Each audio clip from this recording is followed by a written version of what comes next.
Gog tells Superman about his journey of inspiration, since saving him from the destruction of Topeka. His life became consumed by the study of time, attempting relentlessly to travel back and rescue his parents, only to face repeated failures over 2 centuries. Finally, in 2032, he created the first device that could manipulate time, called a biotemporal diffraction portal. For 200 years, Gog tried to break time's rules. He made over 1,000 trips to the past but kept failing. After each failure, he stopped wanting to save anyone. Frustrated, he searched revenge by empowering his younger self to eliminate Superman. Despite his efforts, he realized the need for an army, and resolved to create an army of his own clones. Multiple versions of Gog, pulled from various moments in time, attack Superman. Even though Superman tries hard, the combined strength of the Gogs is too much for him, and they hold him down. Gog tells Superman that he can't die yet, because he hasn't heard the best part. Gog doesn't just want revenge, he wants Superman to suffer. Gog implies that he can be in 2 places at once, unlike Superman,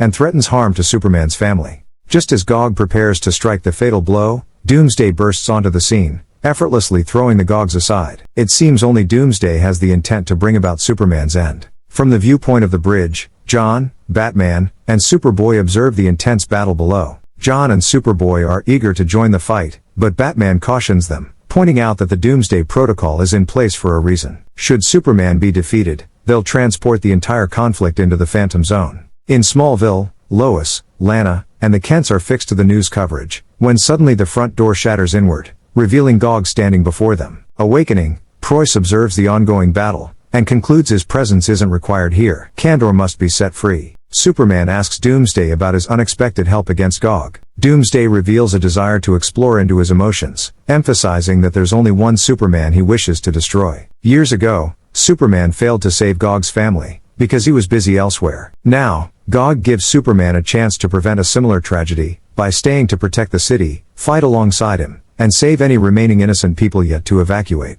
Determined, Superman declares he will never abandon the innocent to die, in order to save others. With a powerful blow, Superman impact echoes throughout the city. As the dust settles, Superman lies defeated while Gog stands victorious. Superman's death caused many more heroes to appear, starting 100 years of fighting. The League of Supermen, led by a changed Doomsday, fought against an army of Gogs. But Gog became tired. He had done what he wanted. Superman survived being chained in Metropolis without anyone knowing. During that time, it was just him and Gog's imagination. Gog wonders if time lost its significance for Superman, as it tends to drag on during suffering. However, even after 2 centuries, torture loses its impact. Gog kept asking Superman why he wouldn't save his family, even if it meant hurting others. Every time, Superman repeated that he wouldn't let innocent people get hurt just to save his family. As time passed, Gog tried to make Superman go back in time to save his family. Gog said Superman could do it, if he gave Metropolis to him. But Superman kept saying no, he wouldn't do it. Gog presents Superman with an opportunity to save Krypton by sacrificing just one life. Superman firmly declines the offer. Unable to bear it any longer, Gog grabs Superman, and demands to know why he won't change his mind. Superman explains that giving up one life for another makes it less important.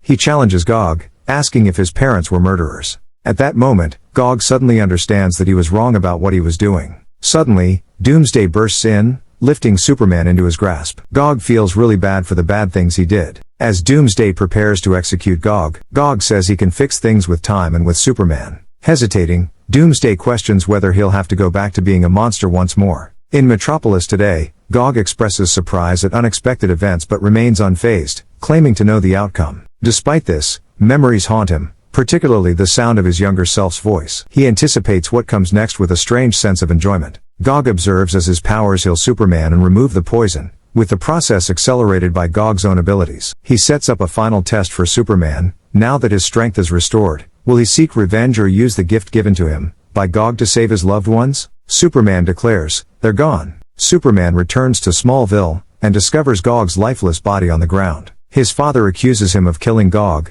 but Superman denies it, stating he found Gog in that state. Lois adds that something pulled Gog out of the house. Gog and Doomsday emerge from a portal in Smallville. Gog acknowledges Superman's efforts to save everyone, including beings like themselves, whom others might consider monsters. Superman is shocked to see Gog and Doomsday appear unexpectedly. Gog thanks Superman, apologizes, and acknowledges that Superman's actions have changed the future, but warns of ongoing danger, a great crisis. Confused, Superman asks for clarification because he doesn't understand. Superman rushes toward Gog and Doomsday. Gog expresses hope that Superman will survive the upcoming crisis, and find the same peace Superman has given him. Then, Gog and Doomsday disappear. Lois asks Clark if it's over, to which he replies that for now, he believes it is indeed over.